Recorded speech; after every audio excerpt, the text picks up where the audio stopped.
আসসালামু আলাইকুম। আশা করি সবাই ভালো আছেন, আমিও ভালো আছি। তো আপনাদের সাথে আজকে শেয়ার করব কোয়েল পাখির ডিম রান্নার রেসিপি। তো দেখতে থাকেন। যে আমি ডিমগুলি ভালোভাবে সেদ্ধ করে পরিষ্কার করে বেছে ধুয়ে নিয়েছি। এখন হচ্ছে এই যে গরম তেলের মধ্যে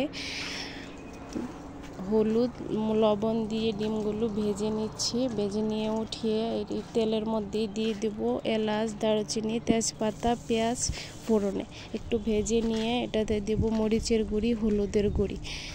পরে সামান্য পানি দিয়ে দিচ্ছি যেন মরিচের গুঁড়িটা আর হলুদের গুঁড়িটা পুড়ে না যায়। তাতে দিয়ে দিলাম ধনিয়ার গুঁড়ি, জিরার গুঁড়ি, আদা বাটা, পেঁয়াজ রসুন বাটা, সবগুলি ভালোভাবে একসাথে কষিয়ে দিয়ে দিব হচ্ছে আলু। আজকে আলু দিয়ে রান্না করব কোয়েল পাখির ডিম।